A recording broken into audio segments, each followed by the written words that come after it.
Antes de comenzar, no olvides suscribirte a nuestro canal de YouTube y activar la campana para recibir notificaciones.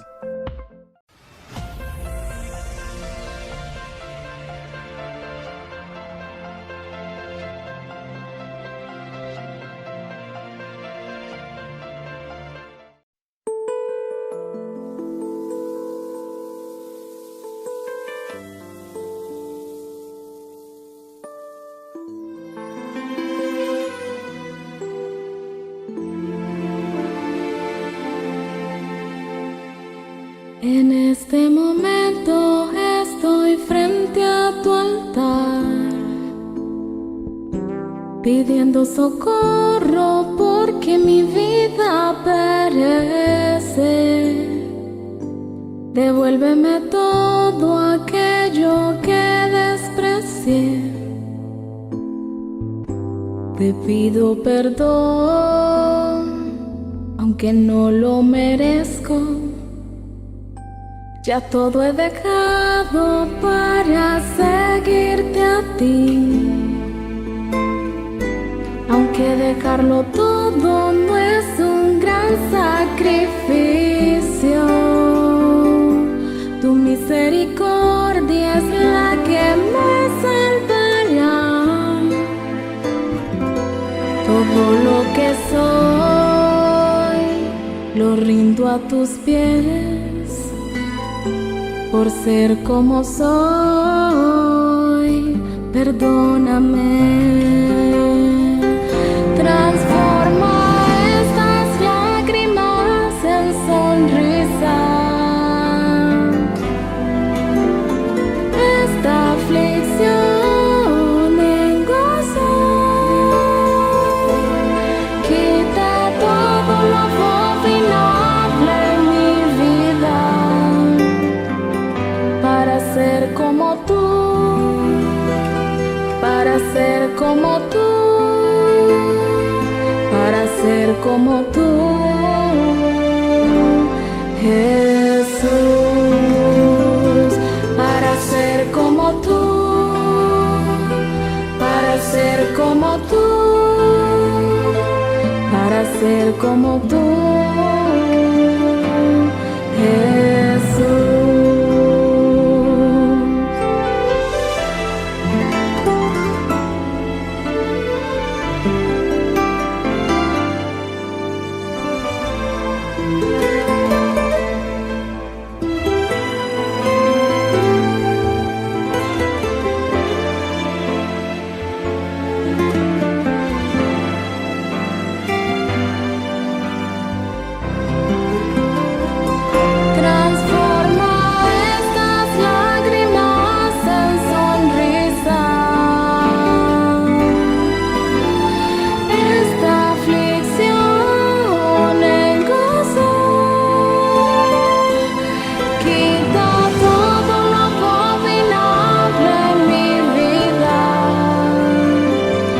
Para ser como tú,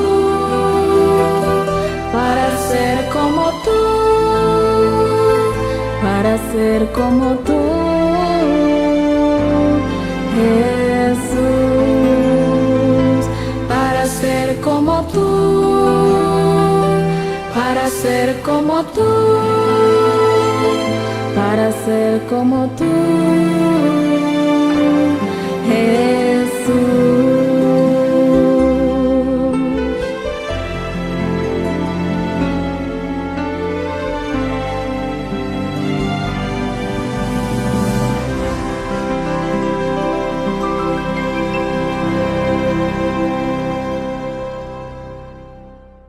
Muy buenas tardes, queridos hermanos y hermanas, apreciadas visitas. Estoy muy contento de poder compartir con ustedes esta transmisión en vivo y en directo desde nuestros estudios en la ciudad de Fresno, California. El título de nuestro tema esta tarde es Cadena de Mando. Pero antes de entrar a nuestro estudio, queremos pedir la bendición del Señor. Así que les invito con reverencia a meditar sobre esta oración. Padre Celestial, gracias te damos una vez más por el privilegio de abrir con plena libertad tu santo libro. Pedimos la presencia de tu Santo Espíritu para que podamos comprender, y no solo comprender, sino vivir de acuerdo a toda palabra que sale de la boca de Dios. Gracias por el privilegio de la oración. Sabemos que tú has respondido ya a esta oración, porque te lo pedimos en el nombre de Jesús. Amén. Hay un asunto que está muy claro en la Biblia, y es que el Espíritu Santo es una persona. Ahora, podemos saber en cuanto a los frutos del Espíritu, podemos saber en cuanto a los dones del Espíritu y la obra del Espíritu, pero no nos es posible explicar la naturaleza del Espíritu Santo. Es una persona, pero no podemos definir su naturaleza. Quiero comenzar leyendo una cita un tanto extensa del libro Hechos de los Apóstoles, página 42 y la página 43, a donde Elena G. White explica los peligros de tratar de explicar la naturaleza del Espíritu Santo. Dice así: no es esencial para nosotros ser capaces de definir con precisión qué es el Espíritu Santo. Cristo nos dice que el Espíritu es el Consolador, el Espíritu de verdad, el cual procede del Padre. Se asevera claramente tocando al Espíritu Santo que en su obra de guiar a los hombres a toda verdad, no hablará de sí mismo. La naturaleza del Espíritu Santo es un misterio.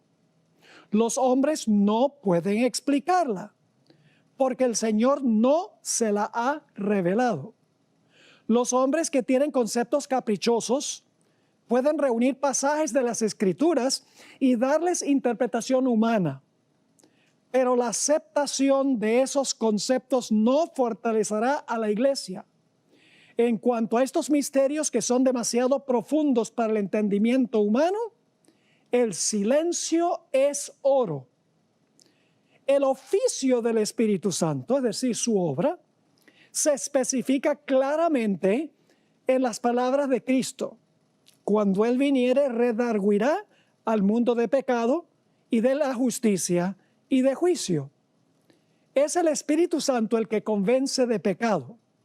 Si el pecador responde a la influencia vivificadora del Espíritu, será inducido a arrepentirse y a comprender la importancia de obedecer los requerimientos divinos. Así que explicar la naturaleza del Espíritu Santo, imposible. El silencio es elocuencia, pero la forma en que el Espíritu Santo obra está revelado en las Escrituras.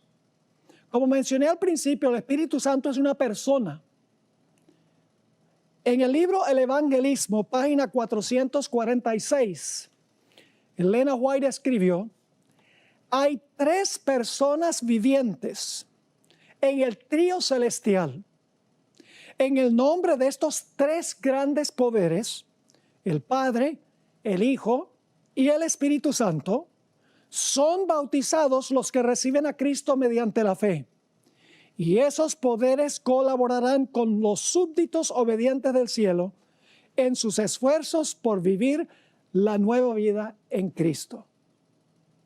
La razón por la cual nos resulta difícil pensar del Espíritu Santo como una persona es por los símbolos que la Biblia usa para ilustrar la obra del Espíritu Santo. Se le compara con una paloma, con lluvia, con aceite, con viento y con fuego. El Espíritu Santo no es esas cosas. Son símbolos que ilustran funciones de la obra del Espíritu Santo. A veces casi llegamos a pensar que el Espíritu Santo es una sustancia o una esencia que nos es infusa.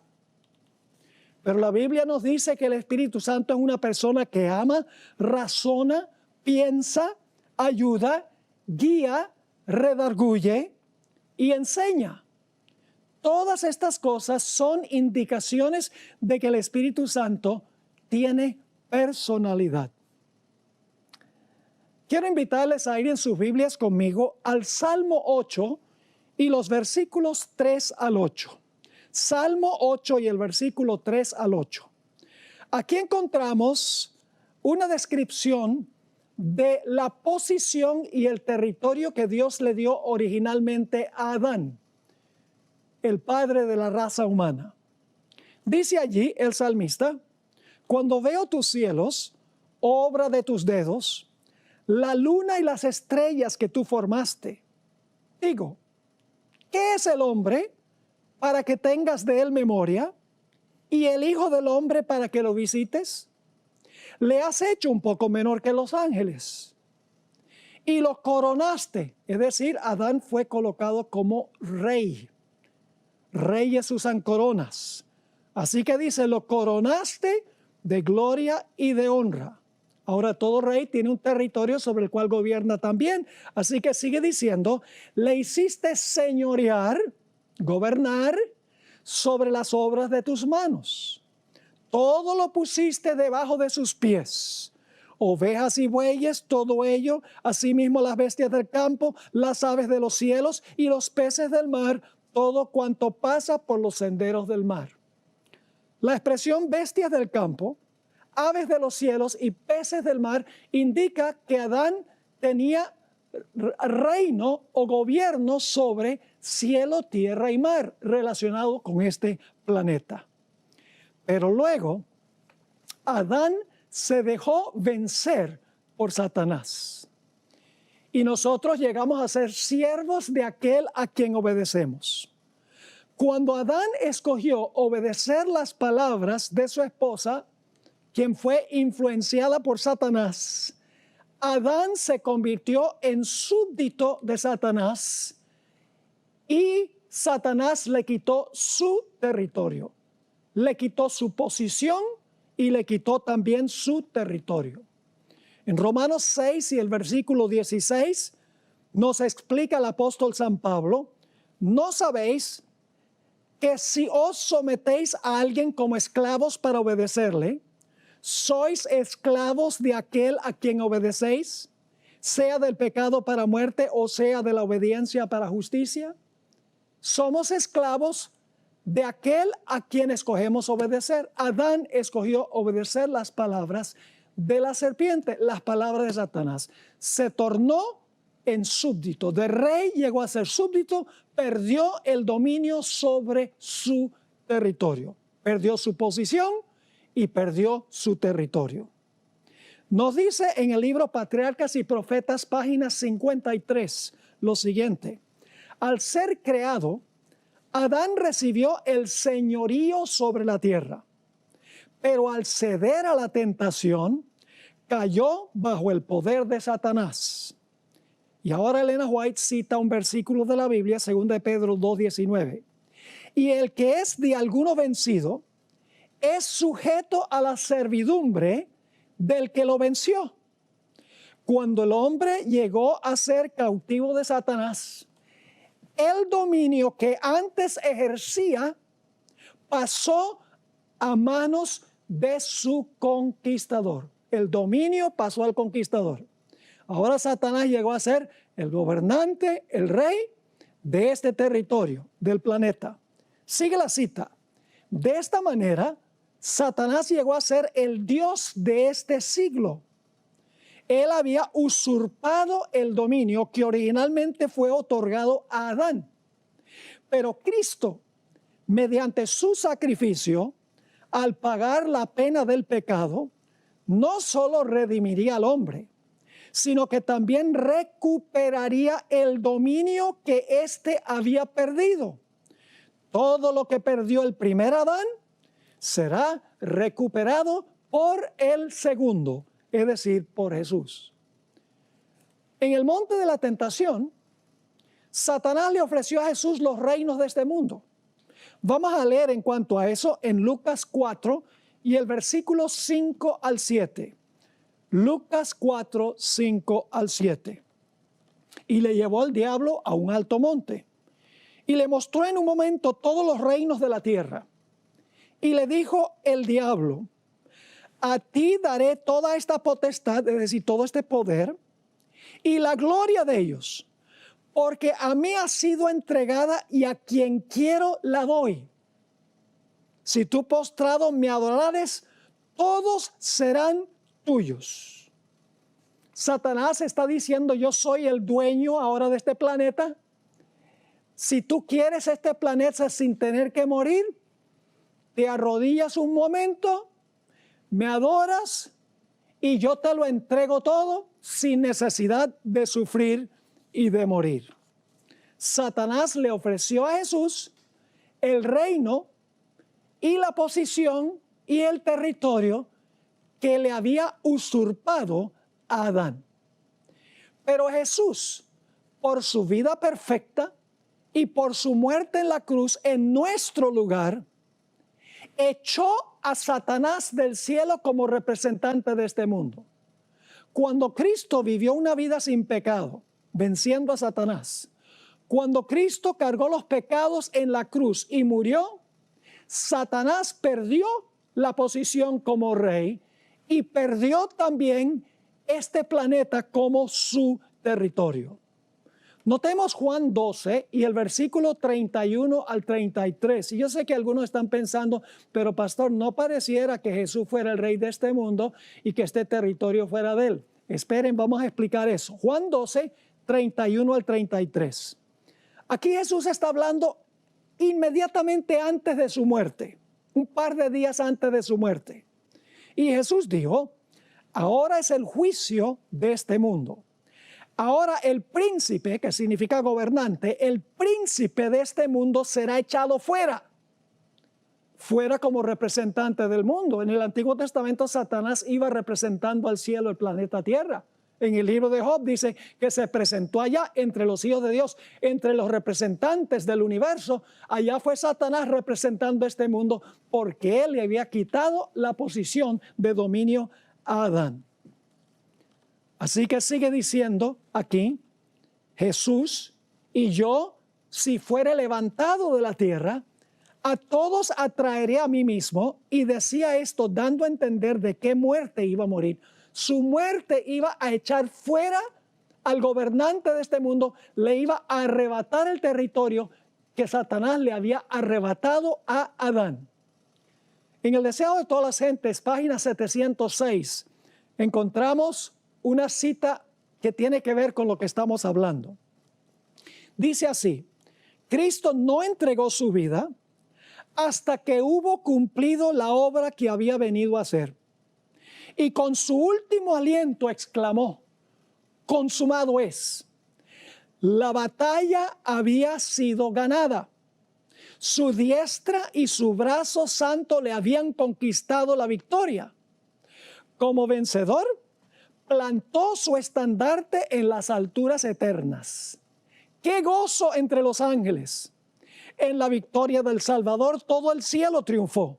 Satanás fue derrotado y sabía que había perdido su reino. No que lo iba a perder, sino que sabía que había perdido su reino. La batalla, dice, había sido ganada. Jesús había conquistado, no va a conquistar, había conquistado la victoria. Como vencedor, Jesús plantó su estandarte en las alturas eternas. Jesús le quitó a Satanás la posición de rey y le quitó su territorio, el planeta Tierra. En Apocalipsis 12, 10 al 12, encontramos la reacción del cielo ante la victoria de Jesús. Nos está diciendo cómo reaccionó el cielo cuando el acusador de los hermanos fue lanzado fuera cuando Cristo murió. Dice ahí en Apocalipsis 12 y el versículo 10. Entonces oí una gran voz en el cielo que decía: ahora ha venido la salvación, el poder y el reino de nuestro Dios y la autoridad de su Cristo. Porque ha sido, noten, está recordando lo que pasó en la cruz. Porque ha sido lanzado fuera el acusador de nuestros hermanos. Lo hacía en el cielo. El que los acusaba delante de nuestro Dios día y noche. Y ellos le han vencido por medio de la sangre del Cordero y de la palabra del testimonio de ellos, y menospreciaron sus vidas hasta la muerte.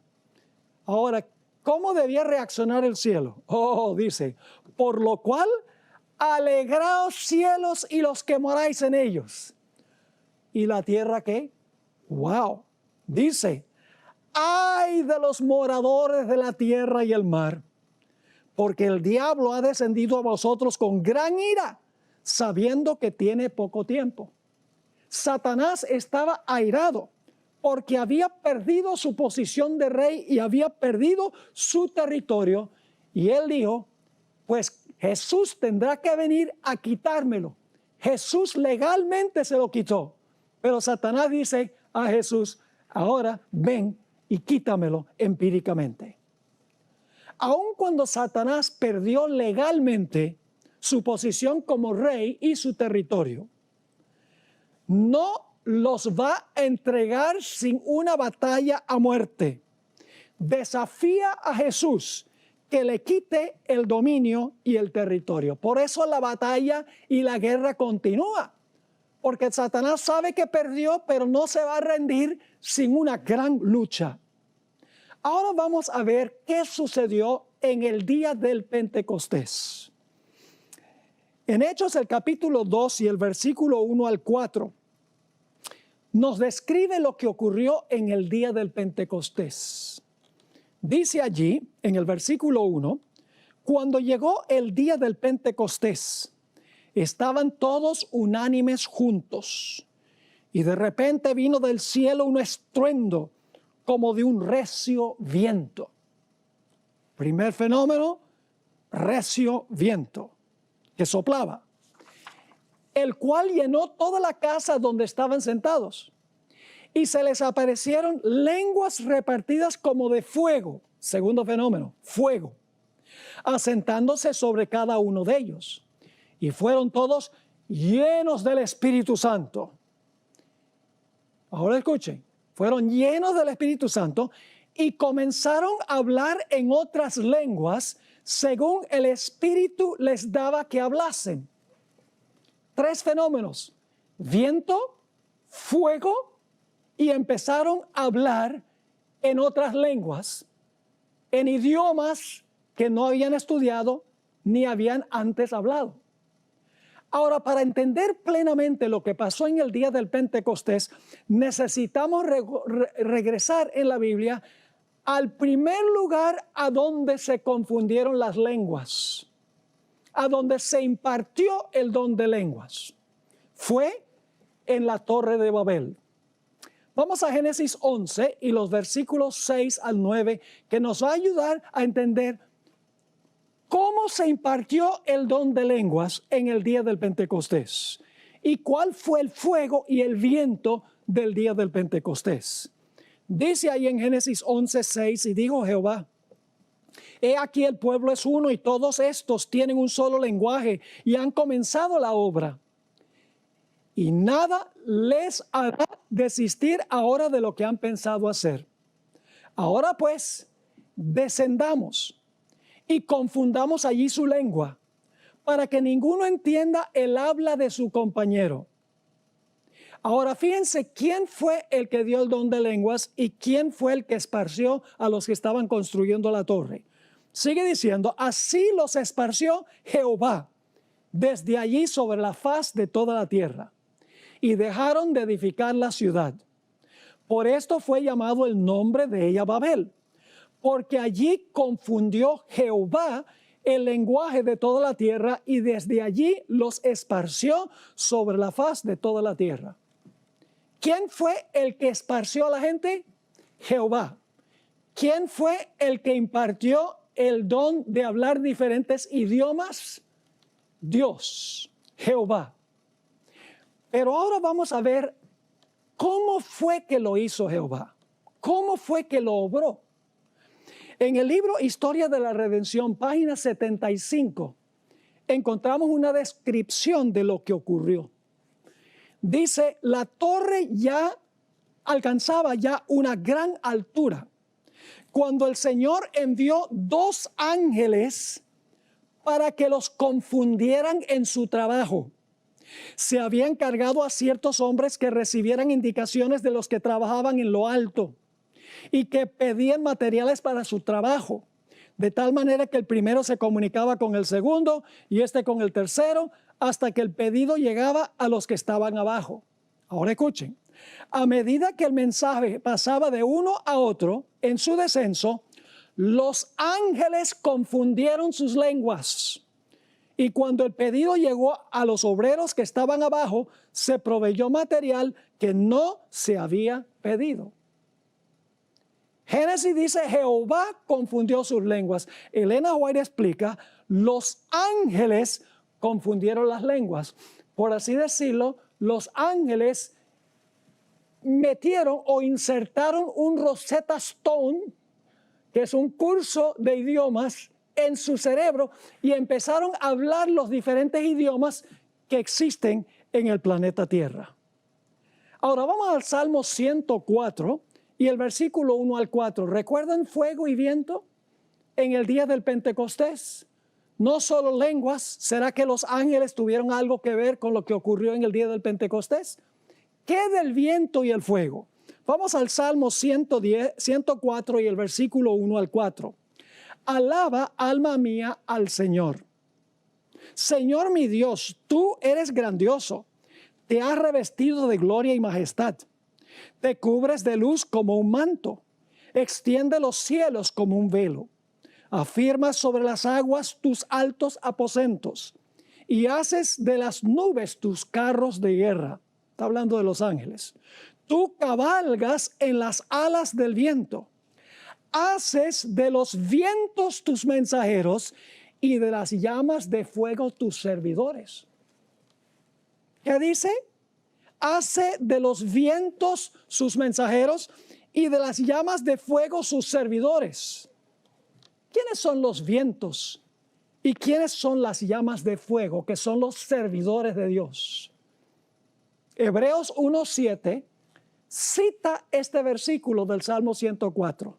Y dice así, en cuanto a los ángeles dice, Él hace de los vientos sus ángeles y de las llamas de fuego sus servidores.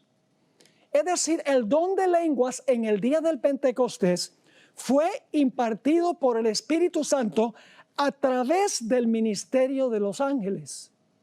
Ahora vamos a Ezequiel, el capítulo 1 y el versículo 12 al 14. Ezequiel 1, 12 al 14. Aquí encontramos una escena espectacular de un gran carruaje con ruedas. Y los ángeles están moviendo las ruedas. Las ruedas representan los eventos de la historia, el rodar de la historia. Y los ángeles están haciendo rodar las ruedas. Pero no solamente los ángeles. Vamos a leer lo que dice Ezequiel 1, 12 al 14. Dice, y cada uno caminaba derecho hacia adelante, hacia donde el Espíritu les movía. ¿Quiénes están moviendo a los ángeles y las ruedas? Hacia donde el Espíritu les movía que anduviesen, andaban. Y cuando andaban no se volvían. En cuanto a la semejanza de los seres vivientes que son ángeles, su aspecto era como de carbones ¿de qué? De fuego encendidos, como visión de hachones encendidos que andaba entre los seres vivientes. Y el fuego resplandecía y del fuego salían relámpagos. Y los seres vivientes corrían y volvían a semejanza de relámpagos. Es decir, los que están moviendo las ruedas en realidad son los seres vivientes que representan a los ángeles, pero el Espíritu los movía a ellos. Quiero leerles una cita que encontramos en Joyas de los Testimonios, tomo 2, página 350. Aquí Elena White describe esta escena de Ezequiel 1. Había ruedas dentro de las ruedas, en un arreglo tan complicado que a primera vista le parecía a Ezequiel que todo era confuso. Pero cuando se movían, era con hermosa precisión y en perfecta armonía. Ahora escuchen, los seres celestiales estaban moviendo esas ruedas. ¿Quiénes movían las ruedas? Los seres celestiales, que en los escritos de la hermana White se refiere a los ángeles. Así que dice, los seres celestiales estaban moviendo esas ruedas. Y por encima de todo, sobre el glorioso trono de zafiro estaba el Eterno, mientras que rodeaba el trono el arco iris, emblema de gracia y amor. Ahora vamos a leer otra cita, Joya de los Testimonios, tomo 2, página 350 y 351. La hermana White acaba de decir que los seres celestiales estaban moviendo las ruedas, pero ahora fíjese que va a aclarar. Escribió lo siguiente: las complicadas ruedas que al profeta le parecían envueltas en confusión estaban bajo la dirección de una mano infinita. El Espíritu de Dios, que según la revelación movía y dirigía esas ruedas. Bueno, ¿acaso no leímos que los seres celestiales estaban moviendo las ruedas? Y ahora dice, el Espíritu de Dios, que según la revelación movía y dirigía estas ruedas, sacaba armonía de la confusión, de tal manera que todo el mundo estaba bajo su dominio. Ahora escuchen, miríadas de seres glorificados estaban listos para predominar a su orden. ¿A la orden de quién? Del Espíritu Santo, es el antecedente.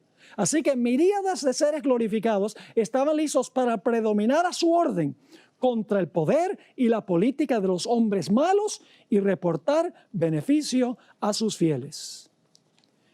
Así que Satanás fue derrotado en la cruz. Fue la batalla decisiva en la guerra de Cristo con Satanás. Pero Satanás no va a entregar su territorio y su dominio así nada más. Él continuará luchando para retener cada centímetro de territorio y todos los súbditos que pueda retener. ¿Qué hizo Jesús en el día del Pentecostés? Como ahora este territorio era suyo y era el rey de aquí, Él mandó a todas las huestes celestiales a su territorio para arrebatarle a Satanás su territorio y sus súbditos. Nuestro papel como emisarios de los ángeles, quienes son emisarios del Espíritu Santo, es decirle a la gente que Satanás perdió en la cruz, que si ellos se quedan en el ejército de Satanás van a estar con el perdedor. Debemos animar a la gente a desertar del ejército de Satanás que ya perdió para unirse al ejército celestial. En el día del Pentecostés, la hueste celestial bajo el liderazgo del Espíritu Santo invadió el territorio que había reclamado Satanás. Ahora Jesús tenía derecho, perfecto derecho, de reclamar el territorio y de dirigir la batalla aquí, porque él había derrotado a Satanás. Pero repito, Satanás va a pelear para retener cada centímetro y cada persona. Eso es lo que estamos viendo en el mundo hoy, la desesperación de Satanás por retener lo que él sabe que legalmente perdió. La Biblia nos dice que Dios opera con una cadena de mando. Apocalipsis 1, 1 al 3 tiene la secuencia. Dice allí la revelación de Jesucristo que Dios le dio para manifestar a sus siervos las cosas que deben suceder pronto. Y la declaró enviándola por medio de su ángel a su siervo Juan. Juan a las 7 iglesias que están en Asia, gracia y paz a vosotros, del que es y que era y que ha de venir, y de los 7 espíritus que están delante de su trono. Ahora, si ustedes leen este pasaje, van a encontrar que Dios tiene una cadena de mando. Dios le entrega el mensaje a Jesús, el Padre se lo entrega a Jesús. Jesús se lo entrega al Espíritu Santo, porque luego dice, oíd lo que el Espíritu dice a las iglesias. Así que Jesús se lo entrega al Espíritu Santo. El Espíritu Santo le entrega el mensaje al ángel. El ángel le da el mensaje a Juan. Juan luego escribe el mensaje en un libro y lo manda a la iglesia con el fin de que la iglesia comparta lo que está en el libro. Pero desafortunadamente muchas veces la cadena de mando se rompe cuando llega a los seres humanos. Ahora permítanme leerles lo que dice Elena White sobre el papel de los ángeles en el día del Pentecostés. Es muy interesante esto. ¿Saben por qué Dios dio el don de lenguas? En el día del Pentecostés, Dios, el Espíritu Santo, a través de los ángeles, dio el don de lenguas, no para que la gente pudiera hablar un idioma que nadie entiende, ni siquiera Dios. o para que pudieran rodar en los pasillos de la iglesia, o pudieran dar saltos de alegría. No, no, no, no. El Espíritu Santo dio a través de los ángeles el don de lenguas, porque los que estaban reunidos allí había gente de todas las naciones. No hablaban el idioma que hablaban los apóstoles, así que Dios les dio la capacidad a los apóstoles de hablar los idiomas de los que estaban presentes allí, para que luego entonces ellos llevaran el mensaje de regreso a sus naciones.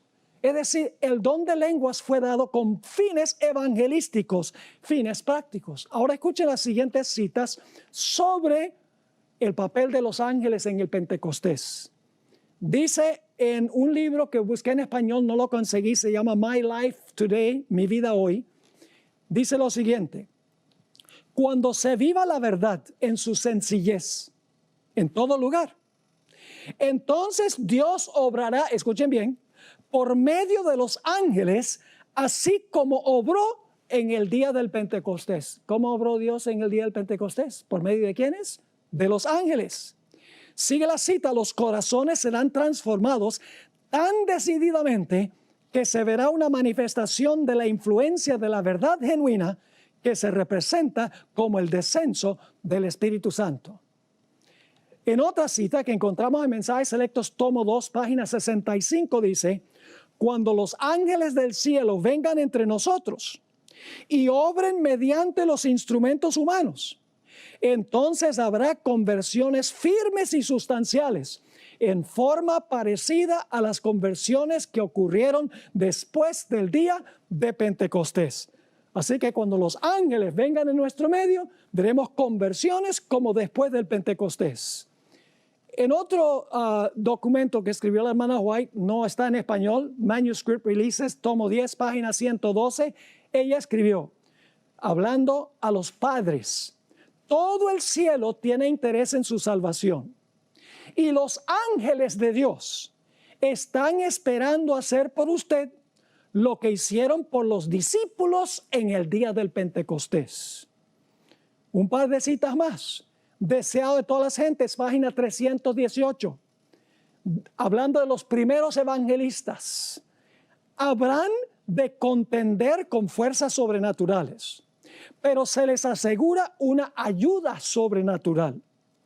Todos los seres celestiales están en este ejército, y hay más que ángeles en las filas. El Espíritu Santo, ahora escuchen, va a haber tres entidades aquí, tres entidades. El Espíritu Santo, el representante del capitán de la hueste del Señor. ¿Vieron tres allí? El Espíritu Santo es el representante del capitán de las huestes del Señor. Es decir, el Espíritu Santo ahora comanda a los ángeles, porque el Señor Jesucristo ha asumido un cuerpo humano. Ahora vamos a leer una cita más. Review and Herald, enero 20, 1891. Miles se convirtieron después del derramamiento del Espíritu Santo. Ángeles poderosos de Dios, ataviados con la gloria celestial, vinieron a ayudar a la iglesia y echaron atrás a las huestes de Satanás. La obra del Espíritu Santo no se limita a los 10 apostólicos. Ahora, ¿notaron lo que leí al principio? Miles se convirtieron después del derramamiento del Espíritu Santo. Ángeles poderosos de Dios, ataviados con la gloria celestial, vinieron a ayudar a la iglesia y echaron atrás a la hueste de Satanás. Luego ella dice, la obra del Espíritu Santo no se limita a los 10 apostólicos. No está confinada a ninguna iglesia, sea grande o pequeña. Su campo de ministerio es el mundo. Pero los instrumentos por medio de los cuales obra el Espíritu Santo son los miembros de su cuerpo, es decir, nosotros, aquellos que creen en su nombre. Es por medio de estos portadores de luz que el Evangelio ha de ser llevado a todas las naciones de la tierra. Así que el Espíritu Santo comanda a los ángeles ayudan a los seres humanos en la predicación del Evangelio. Y la Biblia dice que hay millones y millones de ángeles, huestes incontables, listos para venir a ayudarnos en la batalla contra Satanás y contra el mal. La Biblia nos dice que al final de la historia vendrá una última manifestación del poder del Espíritu Santo. Se llama el fuerte clamor que viene como resultado de la lluvia tardía. ¿Será que los ángeles van a estar involucrados allí también? Noten esta cita que encontramos en el libro Maranata, página 210. Antes que sea completamente terminada la obra y finalice el sellamiento del pueblo de Dios, recibiremos el derramamiento del Espíritu de Dios. Ángeles del cielo estarán en nuestro medio. Es decir, el derramamiento del Espíritu Santo vendrá y los ángeles del cielo estarán en nuestro medio. Hay una cita muy interesante del Deseo de todas las gentes, página 117, a donde Elena White habla sobre los milagros de Jesús, milagros de sanamiento. Dice así: los ángeles de Dios pasan siempre de la tierra al cielo y del cielo a la tierra. Los milagros de Cristo a favor de los afligidos y dolientes fueron realizados por el poder de Dios mediante el ministerio de los ángeles. Y es por medio de Cristo, por el ministerio de sus mensajeros celestiales, como nos llega toda bendición de Dios. Ahora, indudablemente todos han leído Apocalipsis 7, a donde hay 4 ángeles que están reteniendo los vientos. Pero ¿saben quién está reteniendo los vientos? Es el Espíritu Santo por medio de los ángeles. Voy a leerles esta cita que encontramos en el libro Testimonios para la Iglesia, tomo 6, página 408. El Espíritu de Dios, escuchen, que restringe ahora mismo, está siendo retirado del mundo. ¿Quién es el que restringe? El Espíritu de Dios, restringe. Sigue diciendo, los huracanes, las tormentas, las tempestades, los incendios y las inundaciones, los desastres por tierra y mar, siguen uno al otro en sucesión presurosa. La ciencia procura explicar la causa de todos estos fenómenos. Las señales que se acrecientan en nuestro alrededor, anunciando el pronto regreso del Hijo de Dios, se le atribuyen a toda causa menos la real. Dicen, no, el problema es el cambio climático. ¿Cuál fue el peor cambio climático de la historia? El diluvio. ¿Por qué vino el diluvio? ¿Porque se estaba usando mucho petróleo? ¿Porque tenía la gente prendido muchos aires acondicionados? No. La maldad del hombre era mucha en la tierra y todo designio del pensamiento del corazón de ellos era continuamente el mal. En los días de Elías, otro cambio climático, 3 años y medio sin llover. ¿Por qué razón? Por la pecaminosidad del pueblo. Sigue diciendo aquí.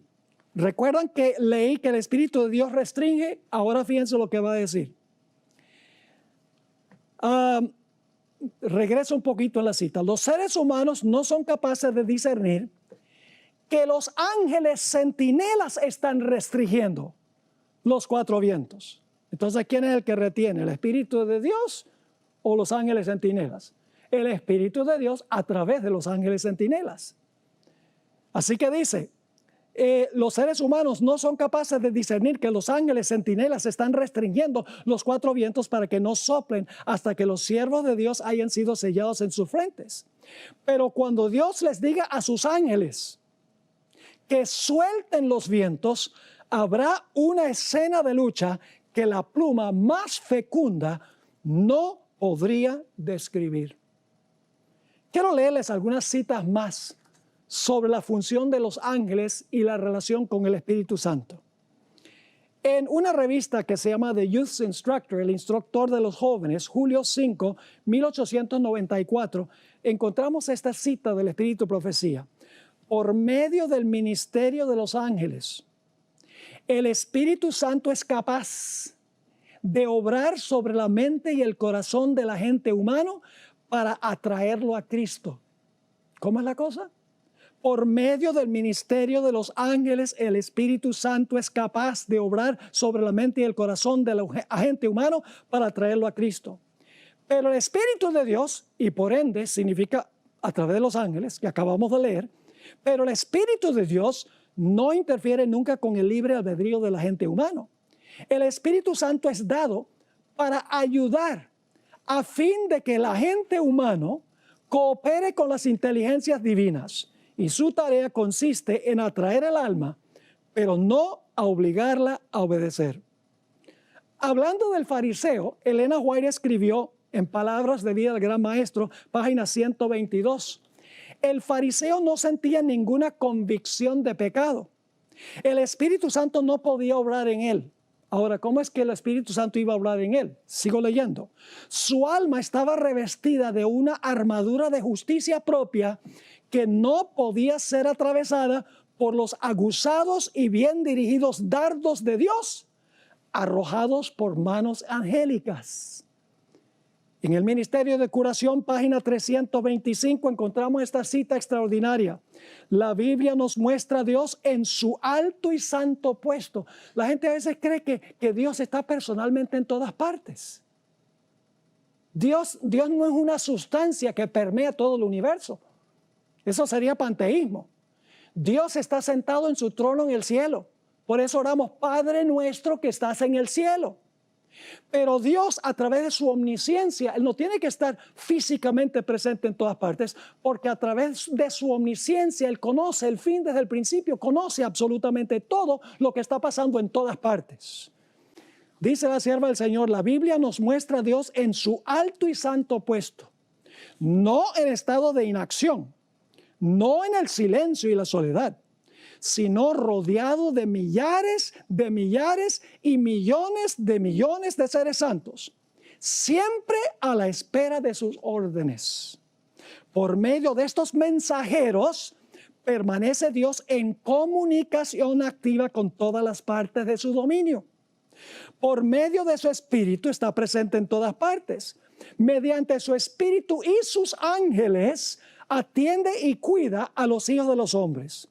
Por encima de las confusiones de la tierra, el Dios está en su trono, todas las cosas están abiertas a su divina mirada y desde su grande y serena eternidad ordena lo que su providencia considera mejor. Ahora quiero compartir algo muy interesante que descubrí hace algunos años. Muchas acciones que en el Antiguo Testamento se le atribuyen a Dios, en realidad Dios no las hizo personal y directamente, las hizo a través de los ángeles. En repetidas ocasiones, Dios les delegó la responsabilidad de hacer a la hueste angélica. Ni la Biblia ni el Espíritu de Profecía enseñan de que Dios está personalmente presente en todas partes. Y algunos pueden decir, pastor, eso es herejía. Pero tengo mucha documentación que ilustra eso. Dios está sentado en el cielo en su trono. Jesús intercede ante el Padre en el cielo. Ahora, déjenme compartir con ustedes algunas cosas interesantes. En Génesis 4 y el versículo 6 y 7, le habla Jehová Dios a Caín. Dice allí, en el versículo 6, entonces Jehová dijo a Caín, ¿por qué te has ensañado y por qué ha decaído tu semblante? Si bien hicieres, no serás enaltecido. Y si no hicieres bien, el pecado está a la puerta. Con todo esto, a ti será su deseo y tú te enseñorearás de él. Así que dice que Jehová habló estas palabras a Caín. Pero fíjense lo que dice el Espíritu de Profecía.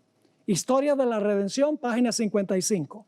Dios estuvo dispuesto de condescender enviando un ángel para que conversara con él.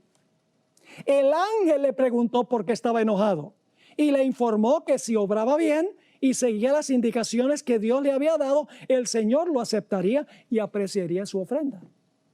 Así que la Biblia dice, Dios, Jehová Dios le habló esas palabras, pero Elena White explica que el ángel trajo el mensaje de Dios a Caín. Hablemos un momento de la traslación de Enoc al cielo sin ver la muerte. En Génesis 5:24 y Hebreos 11 y el versículo 5 dice que Dios fue el que se lo llevó. Dice en Génesis 5:24, caminó pues Enoc con Dios y desapareció porque le llevó Dios. Y en Hebreos 11:5 dice, por la fe Enoc fue traspuesto para no ver muerte y no fue hallado porque lo traspuso Dios. y antes que fuese traspuesto, tuvo testimonio de haber agradado a Dios. Elena White, en el libro Espíritu y Profecía, tomo 1, página 63, escribió: Dios no iba a permitir que Enoc muriera como los demás hombres, sino que envió a sus ángeles para que lo llevaran al cielo sin experimentar la muerte. Dios lo llevó por medio de los ángeles. ¿Qué diríamos de las ruedas de los egipcios? ¿Recuerdan que cuando los egipcios entraron al mar se le cayeron las ruedas a las carretas? ¿Recuerdan eso? Según la Biblia, ¿quién fue el que le quitó las ruedas a las carrozas de los egipcios? Dice en Éxodo 14, 24 y 25, aconteció a la vigilia de la mañana que Jehová miró el campamento de los egipcios. ¿Quién miró el campamento? Jehová. Jehová miró el campamento de los egipcios desde la columna de fuego y nube, y trastornó el campamento de los egipcios y quitó las ruedas de sus carros. Es Jehová el que lo está haciendo. Y los trastornó gravemente. Entonces los egipcios dijeron: huyamos de delante de Israel, porque Jehová pelea por ellos contra los egipcios. Lo que no sabían los egipcios era que los ángeles estaban quitando las ruedas, mandados por Jehová. Dice en Historia de la Redención, página 128, los egipcios se aventuraron a entrar en el camino que Dios había preparado para su pueblo, y los ángeles de Dios se infiltraron en medio de su ejército y sacaron las ruedas de los carros. ¿Qué diríamos de los muros de Jericó? ¿Quién derribó los muros de Jericó? Bueno, la Biblia dice que Jehová fue. Josué 6 y el versículo 16 dice: y cuando los sacerdotes tocaron las bocinas la séptima vez, Josué dijo al pueblo: gritad, porque Jehová os ha entregado la ciudad. En Eventos de los Últimos Días, página 244, encontramos la explicación. Los juicios de Dios fueron suscitados contra Jericó. Eran un baluarte, pero el mismo capitán de la hueste del Señor vino del cielo para conducir a los ejércitos del cielo en un ataque contra la ciudad. Ángeles de Dios asieron los masivos muros y los derribaron. Los ángeles agarraron los muros y los tumbaron. Un ejemplo más de muchísimos que tengo del Antiguo Testamento. Solamente le estoy dando algunos ejemplos para que entendamos cómo es que Dios opera el universo. Que nosotros en este mundo no tenemos que estar preocupados, ay, de que estamos solos, ¿será que Dios está conmigo? Hay millones y millones de ángeles que están esperando ayudarnos en la obra de la evangelización, para abrir mentes y abrir corazones, para meter en nuestra mente pensamientos sobre qué hablar y cuándo hablar. En Deuteronomio 34:6 dice que Dios enterró a Moisés. Dice allí: murió allí Moisés, siervo de Jehová, en la tierra de Moab, conforme al dicho de Jehová, y lo enterró. Solo el único antecedente es Jehová aquí. Y lo enterró en el valle, en la tierra de Moab, enfrente de Bet-peor, y ninguno conoce el lugar de su sepultura hasta hoy.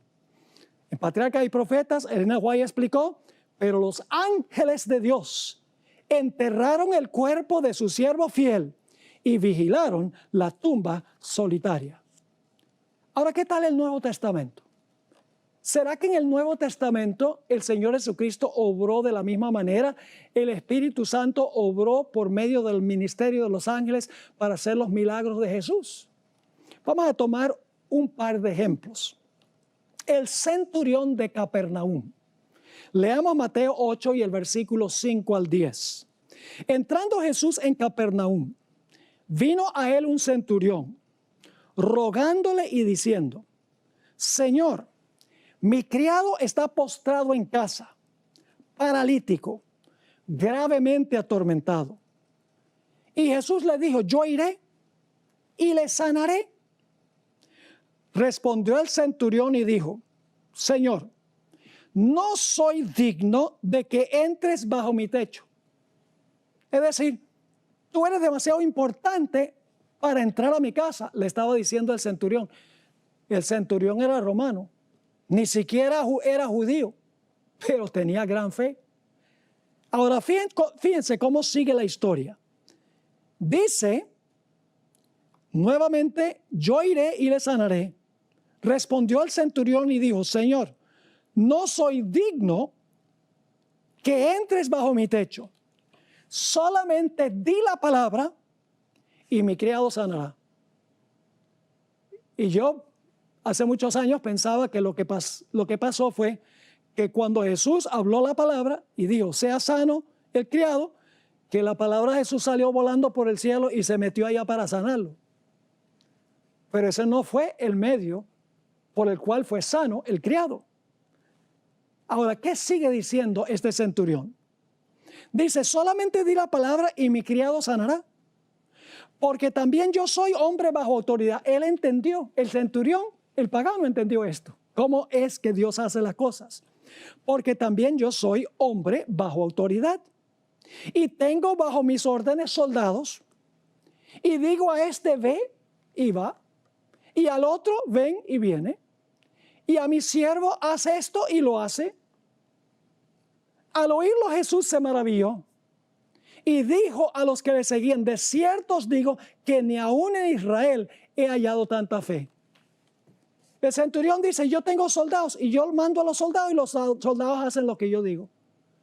Le está diciendo a Jesús, tú tienes también ángeles y tú puedes mandar a los ángeles y ellos pueden sanar por el poder de Dios, lógicamente, a ese enfermo. Quiero leerles la cita a donde Elena White explica cómo funcionó esto. El deseo de todas las gentes, página 283. Aquí la hermana White está citando lo que estaba diciendo el centurión, lo que quería decir el centurión. Como represento el poder de Roma, dice el centurión, y mis soldados reconocen mi autoridad como suprema. Así tú representas el poder del Dios infinito y todas las cosas creadas obedecen tu palabra. Puedes llamar a tus mensajeros celestiales y ellos impartirán virtud sanadora. Pronuncia tan solo la palabra y mi siervo sanará. En otra ocasión, cuando el Señor Jesucristo sanó al hijo del noble de Capernaum, interesante cómo la hermana White describe cómo es que fue este muchacho sano que estaba gravemente enfermo. En el libro Espíritu y Profecía, tomo 2, página 155, dice, en vez de ir a Capernaum, Jesús, por un rayo de telegrafía divina, los rayos representan ángeles según Ezequiel 1, por un rayo de telegrafía divina, envía el mensaje de sanidad a la cama del hijo sufriente. Interesante cita. Y hay otra cita donde se encuentra en Youth Instructor, diciembre 4, 1902. El poder de las palabras del Redentor fulgura como un relámpago de Caná a Capernaum y el hijo es sanado. ¿Recuerdan ustedes cuando el Señor Jesucristo llegó a la tumba de Lázaro? Lázaro había estado muerto por 4 días. Y el Señor Jesucristo le dijo a los que estaban presentes, quiten la piedra. Yo pregunto, ¿creen ustedes que Jesús podría haberle mandado a la piedra que se quitara sin intervención de manos humanas? Claro que lo podría haber hecho. Pero ¿cómo hubiera ocurrido? ¿Será que la piedra tiene oídos? Que cuando Jesús dice, si Jesús hubiera dicho, muévete piedra, la piedra oye, entonces la piedra se mueve. ¿Esa hubiera sido la forma en que la piedra se hubiera movido? No. Nota lo que dice el Espíritu de Profecía. En el deseo de todas las gentes, página 492. Deseo de todas las gentes, página 492. Cristo podría haber ordenado a la piedra que se removiera y habría obedecido a su voz. Ahora, si paramos allí y no leemos el resto de la cita, podríamos decir, la piedra oyó a Jesús y la piedra se movió. Pero la piedra es inánime, la piedra no oye. Tenemos que leer el resto de la cita. Así que dice, Cristo podría haber ordenado a la piedra que se removiera y habría obedecido su voz. Ahora noten, podría haber ordenado a los ángeles que estaban a su lado que la sacasen. A su orden, manos invisibles habrían removido la piedra, pero había de ser sacada por manos humanas. Claro, los presentes que estaban allí, como no podían ver a los ángeles, hubieran pensado, ¿qué poder tiene este hombre? Mire, que hasta la piedra oyó lo que él mandó y la piedra obedeció su mandato. Pero en realidad la Biblia nos dice que aquello que conecta el cielo y la tierra son los ángeles. ¿Recuerdan ustedes la experiencia de Jacob cuando le robó la primogenitura a su hermano? Huyó de su casa. Después de viajar un tiempo, se acostó con su cabeza sobre una piedra y se le dio un sueño. En el sueño, Jacob vio una escalera que estaba sentada en la tierra que alcanzaba hasta el alto cielo. Esa escalera, según Juan 1:51, representa a Jesús. La parte de abajo de la escalera que estaba anclada en la tierra representa la humanidad de Jesús. Mientras que la parte de arriba de la escalera que alcanza el alto cielo representa la divinidad de Jesús. Lo que conecta el cielo y la tierra es la humanidad y la divinidad de Jesús en una sola persona. Pero ¿qué había subiendo y bajando sobre la escalera? Subiendo y bajando sobre la escalera había ángeles. Porque ángeles llevan nuestras oraciones al trono de la gracia y los ángeles traen las respuestas de Dios a nosotros. Los ángeles son mucho más importantes que lo que nosotros pensamos. Ahora mismo hay ángeles aquí en el estudio. Hay ángeles a donde están ustedes. Si tienen una lucha con Satanás, pueden rogarle a Dios y Dios va a vaciar el cielo de ángeles para que no caigas en tentación, para que no fracases en tu vida espiritual. Tenemos seres celestiales presentes que nos pueden ayudar en la obra de la evangelización. El poder de Dios no tiene límites.